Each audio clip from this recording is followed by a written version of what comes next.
Coming up on this episode, updates on the futures of Klay Thompson, Paul and Andrew Wiggins at the Golden State Warriors, plus the latest on a bunch of potential trade and free agency targets for the Warriors heading into the offseason. Yes, welcome back to the Golden State with Mates podcast on this Saturday morning. For me, it's just gone 7 a.m, bright and early, pretty chilly, I can't lie. Still trying to get over the Collingwood versus Fremantle game last night, which finished at, it was after 10:30, I think. We're up by 25 points with 7 minutes remaining and find a way to draw the game in the end. Fortunate not to lose it, so we come away with 2 points. It's always fascinating, the whole draw debate. Obviously, there's no such thing as overtime or extra time like there is in most other sports, particularly the NBA, obviously. And a lot of people in Australia pushing for there to be extra time in the AFL. I just love the tradition of most sports, but particularly in footy, and I love the tradition of playing out a draw. I'm still disappointed they took away coming back for the extra week in once it comes to finals time. So the second draw for Collingwood this season, nail biting stuff. A little bit disappointing, obviously, where we were from, but, I mean, some of the umpiring, I tell you what, for those of you that don't follow AFL, don't know anything about it, I don't want to hear anyone ever complain about NBA refereeing ever again, because the standard of NBA refereeing compared to what you see in the AFL is just, I tell you, AFL umpires make NBA referees look like they deserve a Nobel Peace Prize or something, or just the most prestigious award you could possibly get, because it's horrifying sometimes. It is genuinely horrifying. And obviously there was the big one with the free kick against Collingwood late in the fourth quarter last night, but I think it went both ways last night, where there were some calls that were favourable to us, or more than favourable to us. It's unbelievable how bad umpiring in the AFL can be sometimes. And what I will say is that I certainly think it's the hardest sport in the world to umpire or officiate. I have no doubt about that. It is incredibly difficult, and so from that sense, I have plenty of sympathy. But I mean, you just see, at least in the NBA now, you've got the review system. I think that needs to be adjusted a little bit. I think LeBron tweeted about it the other day, where he was saying that there's no way that you should have two reviews, have them both correct within the first half or whatever, and then have to, basically put your mouth aside and not be able to review anything from there on end. And I do think that's right. I don't think there should be a penalty for getting things right at the end of the day. Like, if you review and you get it right, you should be able to keep it. That's what happens in cricket, right? You get your review system. If you win the challenge, you keep it, and I think that's what it should be like in the NBA. But anyway, we'll get on to Warriors basketball. Just a couple of things before we get into trade and free agency stuff as well, in the future of some key players. Just wanted to congratulate a few players here who have earned accolades in the last week since the last podcast. So all-rookie first team, Brandon Pajemski, well-deserved. Obviously, a lot of people thought he was on the edge kind of thing of the first and second team. He was the fifth place vote or points getter in the voting selection. However, he was well ahead of, I think it was Derek Lively, the second, who was sixth on the list, and he was well ahead of him, something like 42 points or something difference there. So it wasn't particularly close, but congratulations to him. Well deserved. Such an impactful season for the Warriors, and super excited for what he can do for the Warriors moving forward. And it sounds like he's going to play in Summer League as well, which I'm very surprised at, given how much opportunity he actually got with Golden State this season, where he averaged over 25 minutes a game. So it surprises me a little bit, but looking forward to him there as well. And then Trace Jackson-Davis, got to mention him, the fortune of pods for the Warriors, but the misfortune for TJD, who missed out by a vote. He had, I think it was 3 or 4 more second place selections than GG Jackson, but fell 1 point behind because GG Jackson actually got a vote or two for first team as well, which placed him above TJD for that 10th spot, I suppose, overall on the second team all rookie there. So slightly disappointing. I think TJD would have deserved it. I think, obviously probably left his run a little bit too late given the comparisons between kind of the first and the second half of the seasons for him. And maybe if, fans can probably attribute that to Steve Kerr a little bit for his lack of faith or maybe too much faith in Kevon Looney and kind of continuing with him for as long as he did before turning to TJD. And obviously he started the last 11 games of the regular season where the Warriors went 9-2. And I'm going into next season, I think TJD might be one of the most fascinating players on the Warrior roster just because of how their front court is kind of configuring with obviously JK and Draymond there as well at present, and then whoever else they may bring in. Obviously, Wiggs is a big part of the front court as well at the 3, and whoever they may bring in, whoever they may bring in a trade as well is going to be fascinating. So I do obviously have concerns with the spacing and the shooting in the front court with the Draymond TJD combination, but we did see late in the regular season how good it was defensively, and it'll be interesting to see if Steve goes back to that at the start of next regular season. And of course, yesterday it was announced that Steph was named to All NBA third team. So another accolade for him. That's his 10th All NBA selection, 4 first team, 4 in the second team, and now he's second in the third team after 2018 as well. They had to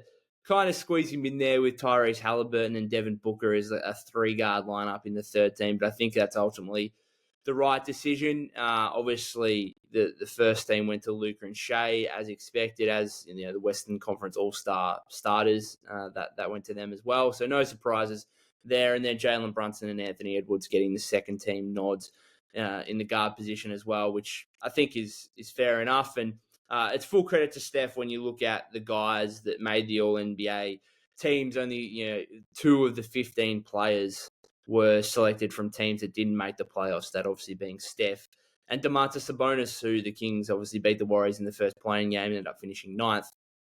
But again, congratulations to Steph, and hopefully he can not only get back to an All-NBA team next season, but boost back up to a first or second team, because making your first or second team is probably a pretty good indication that the team you play for has been able to garner a playoff spot, which is ultimately what the Warriors want to do first and foremost. All right, let's get into some trade and free agency stuff here. So the first thing I wanted to outline, a report from the Athletic's Anthony Slater earlier in the week, talking about June 28 being a big day for the Warriors. Obviously, things have been fairly quiet for them since their season ended now over a month ago, and that's no surprise. NBA playoff basketball is still happening.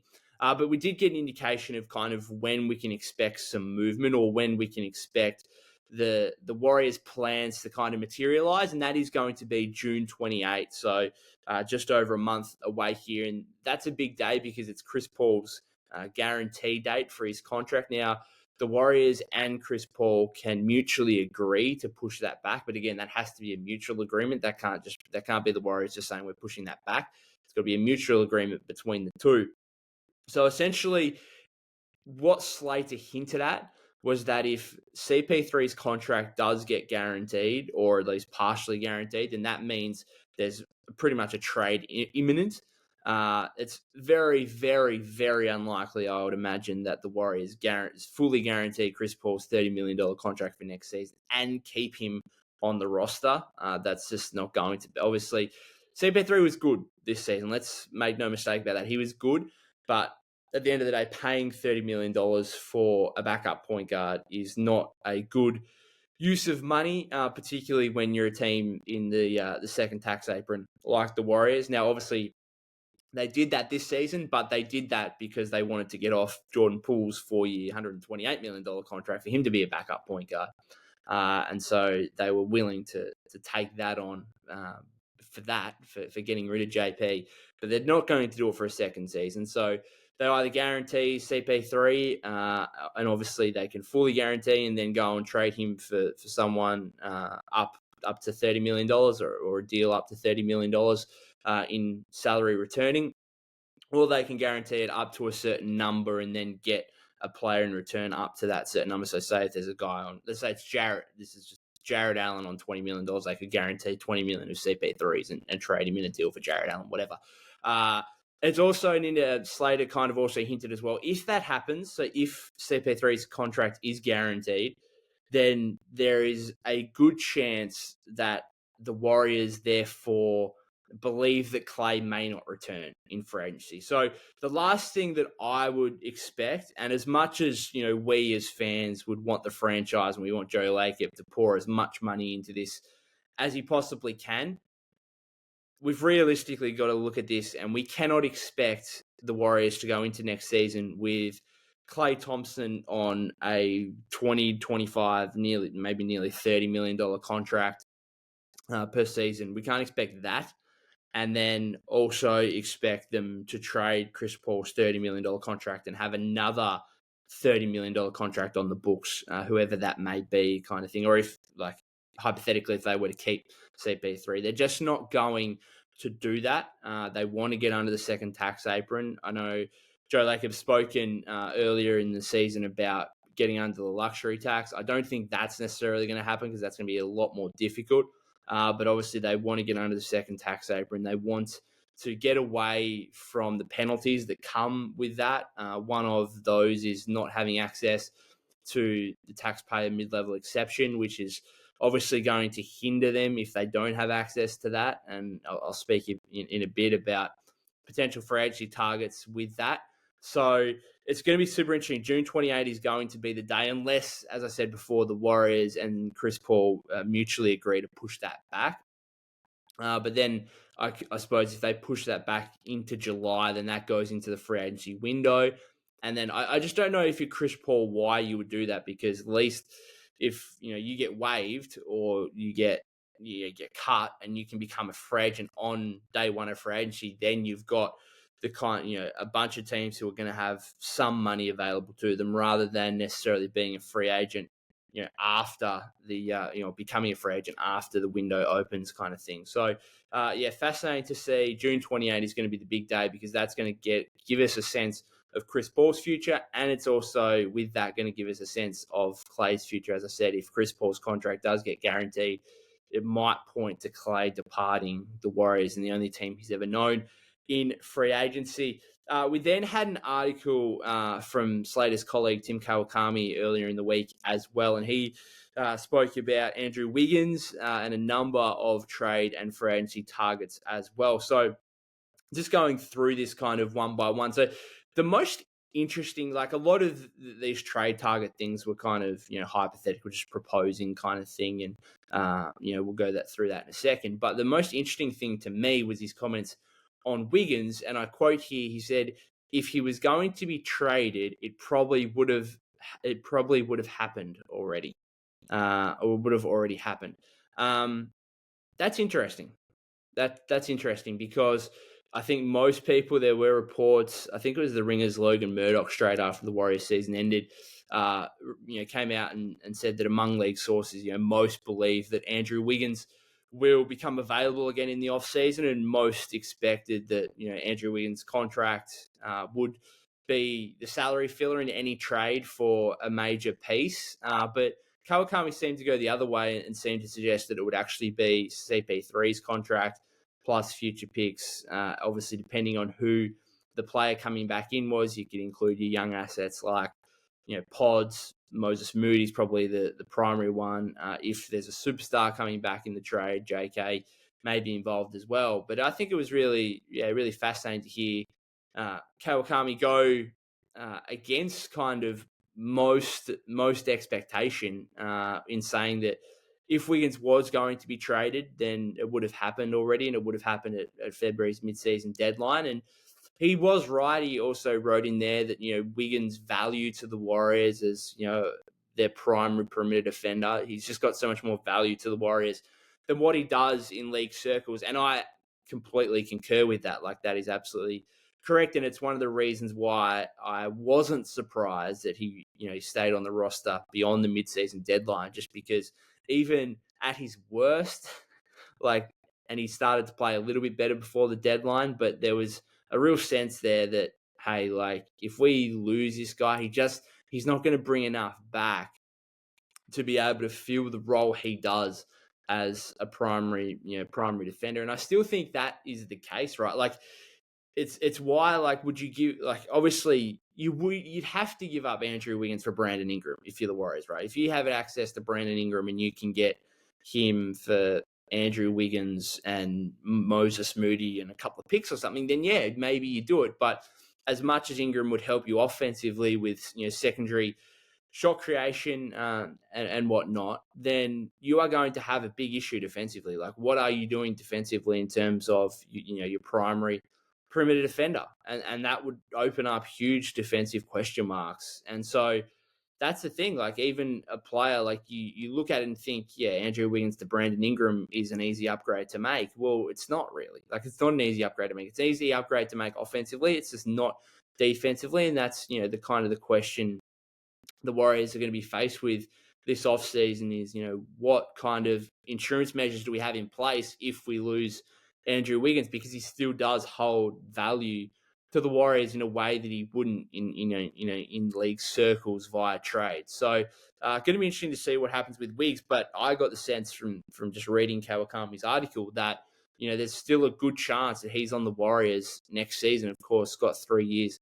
remaining on his contract. Let's get into some of these guys, these trade targets, first of all, that Kawakami outlined, and then spoke about what kind of likelihood they would have in joining the Warriors via trade. So starting kind of at the top here and working down, Paul George, he classified as very unlikely, which is understandable.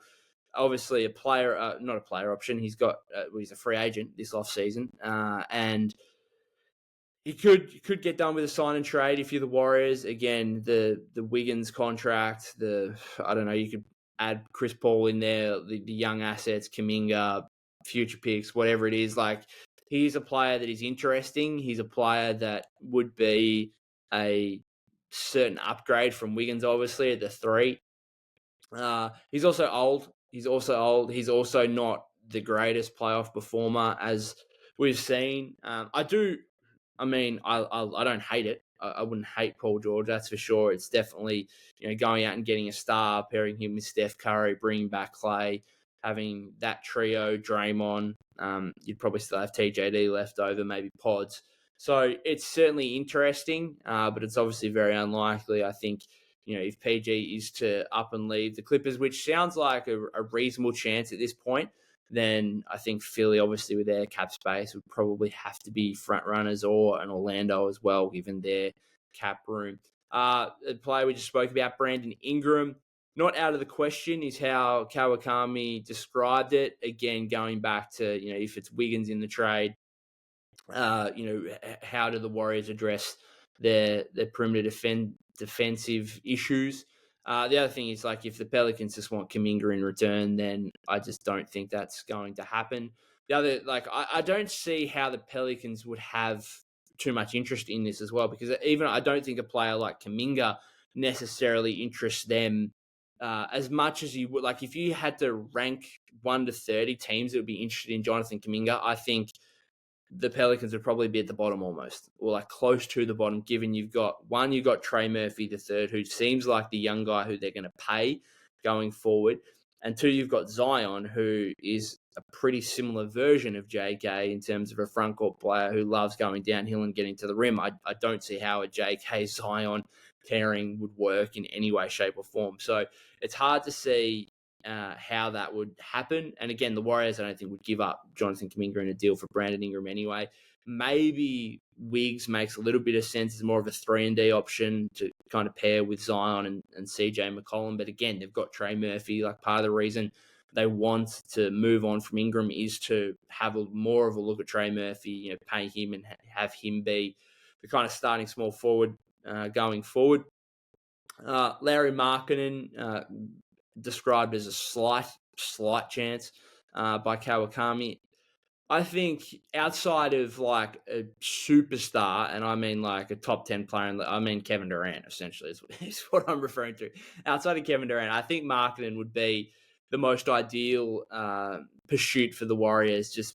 And I've spoken about him at length before, about his fit as a four-man, an excellent shooter, and just an excellent offensive player, excellent rebound, and not a great defensive player by any means. But you pair him with Draymond. Maybe there's still some defensive and size issues with Markkanen and Draymond at the 4 and the 5. But even then, Markkanen's 7 foot, like he's tall, he's got size. So he would be the perfect acquisition. He's also on, what is he on, like $18 million this season, like a seriously team-friendly contract, one of the most team-friendly contracts in the league. Obviously, you'd have to pay him a lot moving forward, which is understandable and fair enough. But I think overall, just from a salary standpoint and from a team fit standpoint, Markkanen would be absolutely unbelievable. Again, Danny Ainge would ask for the absolute world, and that would include Kuminga, no doubt. I've seen proposed trades where the Warriors get Markkanen without Kuminga. I just don't think that's possible in any way, shape, or form again. So it would have to include Kuminga. But the thing is with Markkanen, like he's on that contract where you could give up, let's say, Kuminga, GP2, and Moses Moody, and 2 or 3 picks or something, and maybe you get in the conversation. But again, Ainge is going to want the world, and there are going to be if Markkanen is at all available, teams are going to be lining up for hours trying to get a phone call with Danny Ainge to try and make that happen, because he would be one of the most in-demand players in the league. Jared Allen, who's one that's become, I think, much more realistic in the past week or so. Obviously, the Cavs being eliminated in the second round of the playoffs. He's a player that would certainly have interest for Golden State. Again, I've spoken about this before. I'm not sure paying $20 million to a non-shooting big man, as good as Jared Allen is, he's shown some skill around the basket in the last couple of seasons. I think he averaged a career high. It was at 16 points per game this season. Constant double-double threat, great rebounder, good interior shot blocker. Certainly an upgrade for the Warriors, certainly a good player, but I just don't think he's the type of player they need, given I think they should be going for more of a scoring threat. Again, more realistic than some of these other guys I'm speaking about, because it sounds like, well, the Cavs are up in the air at the moment, given they just fired JB Bickerstaff yesterday. Obviously, the future of Donovan Mitchell is at the top of the priority list for them. And then it sounds like if they keep Mitchell, give him a 4-year, $209 million extension, it means that Darius Garland's probably going to be out the window. And then obviously you've got the front court pairing of Allen and Evan Mobley, which I think they're probably going to split one of those two up, or split those two up and send one of them on their way as well. And it's probably going to be Allen, given the talent of Mobley, who I thought played pretty well in that Celtics series. So again, a realistic target, and well, I mean, synonym for realistic is plausible, which is how Kawakami described it. So certainly a player that's gettable, certainly a player that would help the Warriors. But again, I'm not sure paying $20 million to essentially a I know he scored 16 points per game, but that's really off pick and roll situations from Garland and Mitchell kind of thing. He's not a guy that's going to space the floor for you. Yes, he could maybe attack mismatches inside a little bit, and you could feed him in the post a couple of times, but he's not going to be a go-to guy for you. And I think he'd be an upgrade on Trace Jackson-Davis, no doubt, but would he be worth enough of an upgrade to go from TJD, who's on $2 million essentially, to Jared Allen, who's on $20 million? I just think you might be better use of your money to just hold on to TJD and have him as your primary center in that situation. Mikal Bridges classified as unlikely. I don't know. Disappointing year for Bridges, and I think if Brooklyn wanted to trade him, I think they've missed out on absolute prime value for him, because I think we found out that he's not necessarily the go-to guy offensively, and there was still plenty of times for Brooklyn where they struggled mightily, where they were trying to go through the likes of Cam Thomas primarily at times over Mikal Bridges. Still an incredibly talented player. Another one, a little bit like Paul George, where you'd probably be happy giving up Wiggins in a deal for Bridges, because he's just an upgrade from that, and you're not losing the defensive side that Wiggins gives you. Like, you could probably be getting an upgrade on both sides of the ball. So you definitely, I think you'd give up Wiggins in a deal for Bridges. It just, what would it take beyond that? Again, if it's Kuminga, I'd have serious question marks. Like, Bridges is 25, 26 years old. What is he, 6-7 years into his career now? yet to make an All-Star game. I just, if I don't see multiple-time All-Star on your resume, then I'm not trading Jonathan Kuminga for you. It's as simple as that. And so I would not trade Kuminga in a deal for Bridges. Could they get him without Kuminga? I think other teams would probably come with better offers. And so it's the real thing for the Warriors this offseason is going to be how much rival teams value your future first round picks, because there is a genuine chance, if you are those rival teams, that you view 2026, 2028 first round, particularly the further you go out, let's say 2028. I mean, Steph is 40 by that point. There's a good chance, and not to be too bleak about this, but there's a good chance the Warriors flat out suck by that point, particularly if they go in for an all-in trade and put in their young chips, put in their future draft assets. Yes, they might win a title next season, but there's still a good chance they might suck in 4 years in 2028. So those those first round picks could be seen as highly, highly valuable for rival teams. Brooklyn, I don't know, they're in a funny situation because they still owe picks to Houston. They've just given up the third overall pick. So could you get Bridges without Kuminga? I think teams would come with better offers. DeJounte Murray, who's a player that I've spoken about, and then there was an executive last week with Heavy Sports, Sean Devaney, that said that he's the most realistic target for the Warriors, which was interesting. Kawakami described him as a little more than slight in terms of the chance of acquiring him. Again, I've spoken about him a bit at length. Feels some of your needs as a secondary shot creator for Steph. Not a great three-point shooter, but he averaged, he shot, I think, 36, 37% this season on, I think, the most attempts he's had per game. So he's working on that side of his game. Obviously would fill the hole that Chris Paul would leave in terms of the non-Curry minutes, but certainly not a player that is going to necessarily catapult you automatically back up to top 4 or 5 in the Western Conference. And again, not a player that I necessarily give up. I mean, he's made one All-Star game, and that was as an injury replacement for Draymond, I think, 2 years ago. So again, not a player that I would give up JK for by any means. And then a couple other ones here that I hadn't really heard at all so far. Tyler Hero was described as a slight chance. Now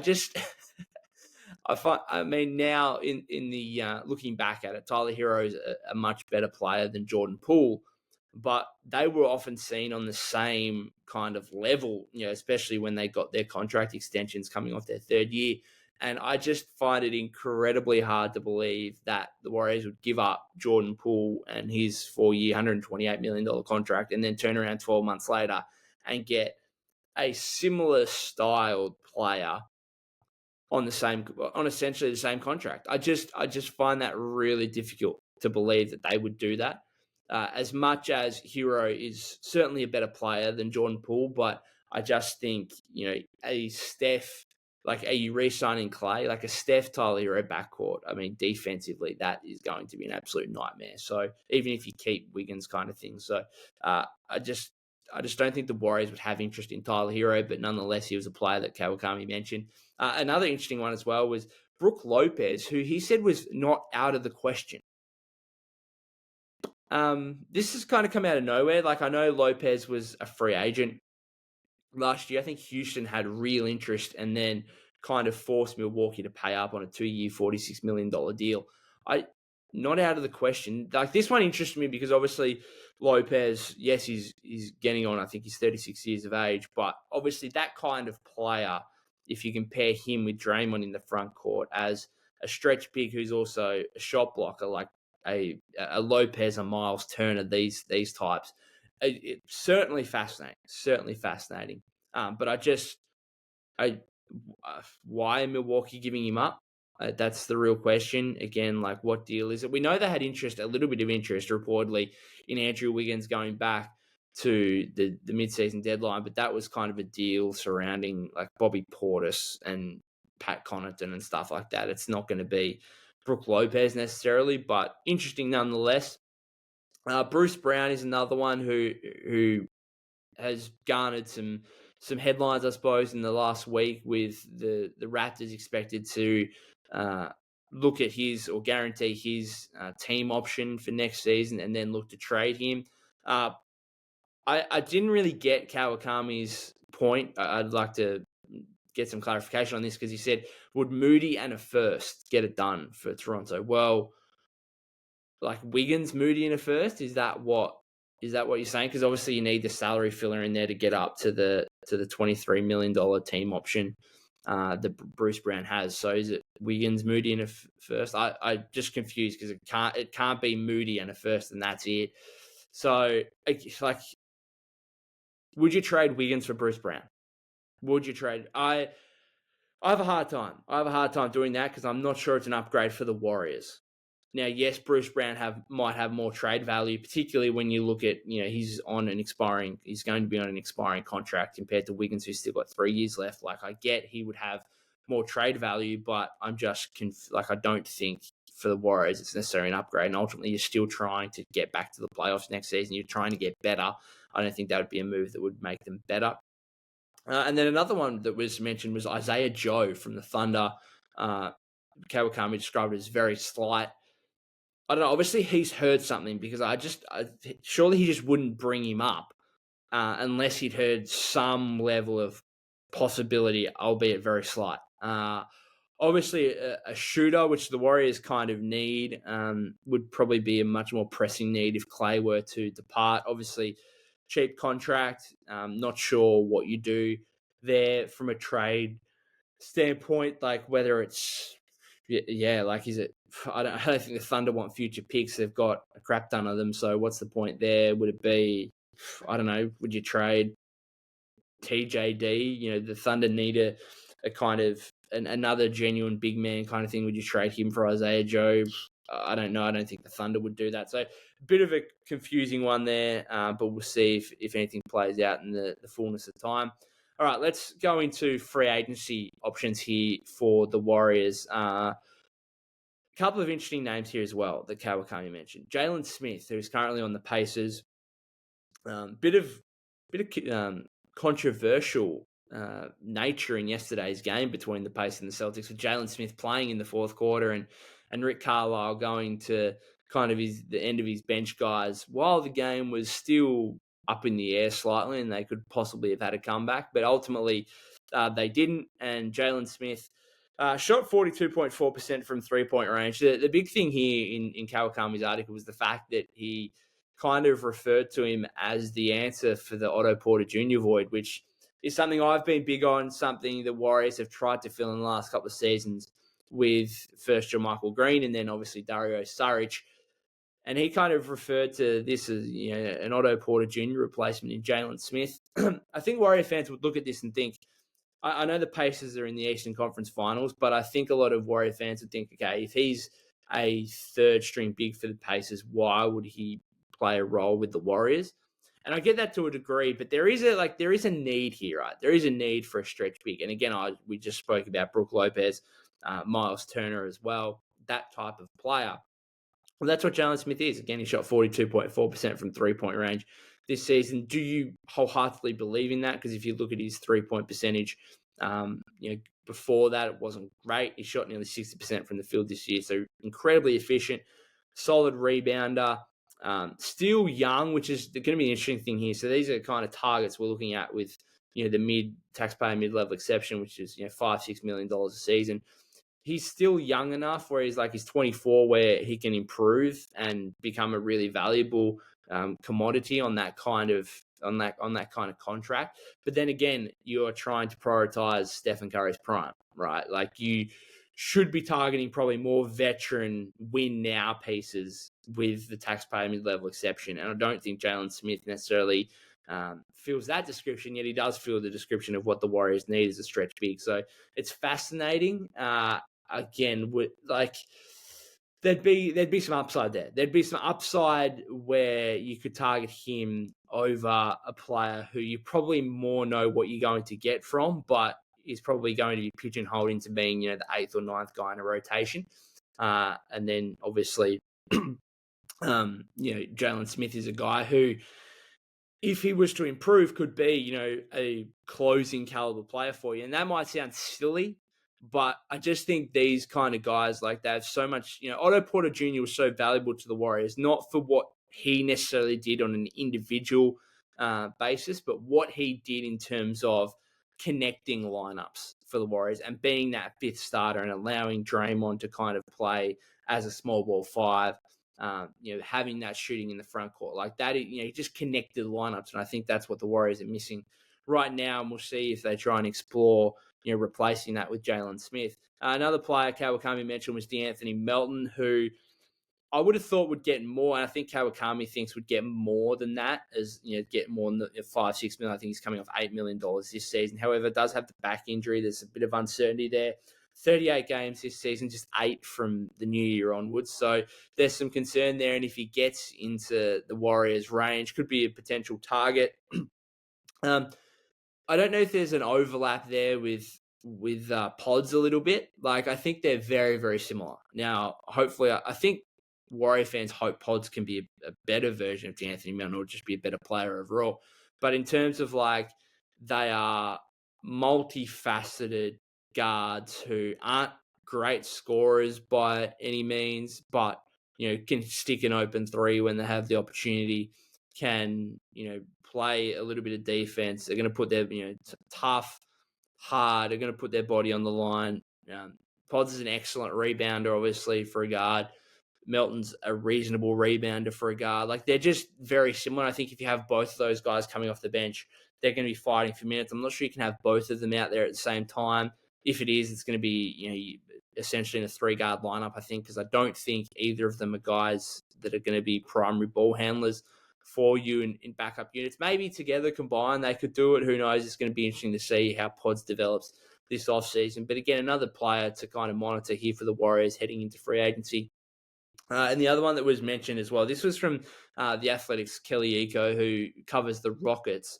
And he was talking about the Rockets being interested in Malik Beasley, but then also said that the Magic and the Warriors have had early interest in Malik Beasley as well. This is purely a Klay insurance measure, because obviously if Klay, we can talk about how disappointing Klay's season was, but if Klay leaves, then that is a big hole the Warriors need to fill, and they're not going to necessarily have the cap space. That they won't have the cap space to be able to do it. They're going to need a guy that, again, is on that max $5-6 million, that taxpayer mid-level exception. So Beasley is certainly a player.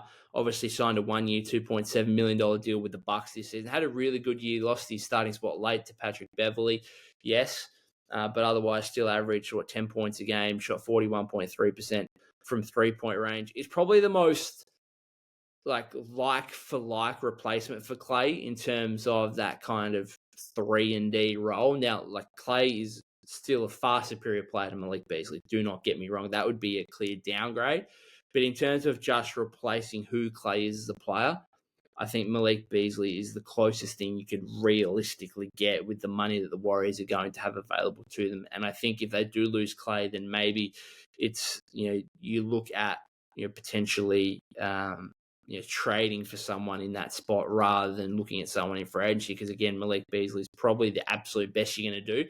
And if you're Malik Beasley, I think you'll probably be looking at more money that the Warriors can, probably afford, given he had a really strong season. If Klay remains, I just don't see Beasley having any interest in the Warriors at all. Like, there is a possibility if Klay leaves that Beasley would give up more money. Like, if Houston or Orlando offered more money to him, maybe he'd give up a little bit just to go to the Warriors, just because there would be a starting 2-guard spot available that he could potentially have. Like, he could start at the 2, which probably isn't overly exciting for Warrior fans, but it's just the reality of it. Like, there would be an open spot there, which Pods could obviously take.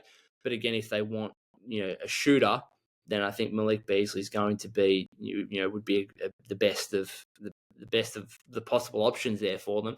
And again, so he might give up some money from other teams to go and get a role where he can start and play 25, 30 minutes. If Klay stays, I just don't see, why would Malik Beasley come to the Warriors when he's probably going to get more better? He's going to get better offers out there from a financial standpoint, and the Warriors are probably going to be offering him a 7th or 8th man role and 12 to 18 minutes a night. after the season he just had in Milwaukee, where he averaged nearly 30 minutes a game, you're just not going to put yourself in that situation, I wouldn't have thought. So I'd be highly surprised if Malik Beasley came to the Warriors while Klay stayed. Now, again, if Klay leaves, maybe there's a bit more of a realistic option there. Just a couple of things. So firstly, on Klay, Philly have been, Yahoo Sports' Jake Fisher reported yesterday that Philly may have interest in Klay, but they are definitely going to have bigger targets in mind, probably starting with Paul George. OG Anunoby was linked to them as well yesterday. Like, they're going to have more targets in mind ahead of Klay. And I think the same is going to be, obviously, the Magic have been the team linked with Klay the most as well. I think they're going to have other targets ahead of Klay as well, which could help the Warriors potentially. Like, if Paul George does decide to go to Philly or Orlando, if Malik Monk decides to go to Orlando or whatever, like, OG Anunoby decides to go to Philly, whatever it is, like, that could actually help the Warriors, because all of a sudden the suitors for Klay kind of dry up a little bit, and he kind of has to come back to the Warriors and say, well, what can you give me, kind of thing. And then the ball is back in the Warriors' court. So obviously what happens with Klay is going to be highly determined and highly dependent on what happens with other free agents around the league. Chris Paul as well.